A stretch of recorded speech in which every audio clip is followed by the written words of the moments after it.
necessarily that all of these individuals have gone through surgeries or changes medically, but they identify within themselves as being born one as a woman and look like a man, or the other way, born a woman and born a man and look like and feel like a woman.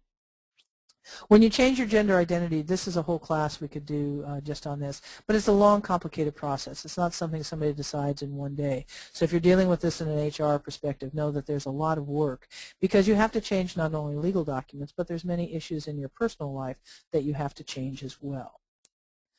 The last one is sexual orientation. Again, this is the one that we talk about a lot, that if you're attracted to men, if you're attracted to women, same sex, opposite sex, you could be attracted to both, or you could be attracted to neither. And again, when we look at this, where we are in this may change in our life and it may vary, but we begin to see what about our stereotypes makes us think about sexual orientation. Here's some heterosexual, and I'll use the term straight, which is a shorthand term for heterosexual in the LGBT community gender expression. We see the range from John Wayne, who is the man's man, to Eddie Izzard, who's a comedian from England, whose line is he's a cross-dressing male heterosexual, and that's his line that he works in as a comedian. Princess Diana, very, very feminine, to Demi Moore in G.I. Jane.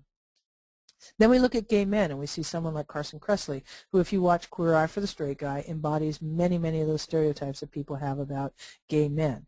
But then you have Harvey Milk, and the movie Milk just came out, and if you just looked at him, he looks kind of like a Midwest politician or businessman doing his job. And then Billy Beane from Detroit, who, when he retired from baseball, came out, and his teammates were upset not because he was gay, but because that they didn't share that he didn't share that with them, and they weren't understanding why. But again, we see that global perspective as we start to look at this. We see Prince Goli